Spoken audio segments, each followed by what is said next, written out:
We're back topside on number 4 green after we've completed the left front bunker. We pan around back, you see how we've restored material back up on top, taking the clay, packing it into the faces, and then working the sand. We had a little bit extra sand down at the bottom here, which was great.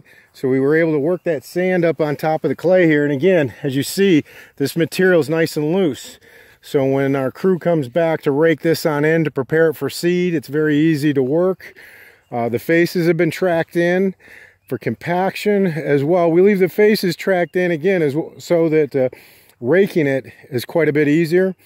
As I pan around back to the front of the bunker, you can see we have one large cape right here tying into that.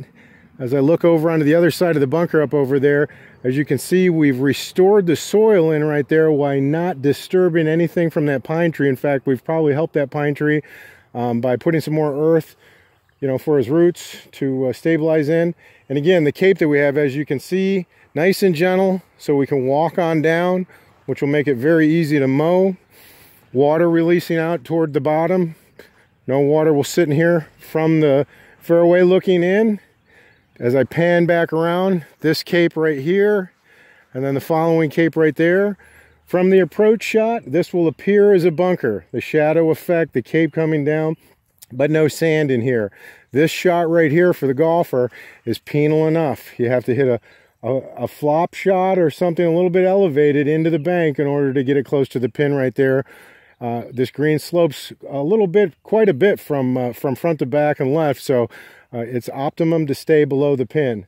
But we're able to restore this bunker, probably bringing it back to what the original architect had envisioned. But unfortunately, at the time in 1939, when this course was constructed, those machines, such as the small skid steer that we were using and other earth moving machines, were not available at the time. So the earth moving was primarily kept to just greens construction. For detailed work, large earthwork was done out in fairways. But again, able to put these capes in and stuff, this is restoring back into the original contours of the putting surface. And when this is all grown in, this will be a beautiful greens complex. Tomorrow we're going to get started up on the top bunker. We'll have that all finished, and then this greens complex will be tied in, all finished up and ready for seed.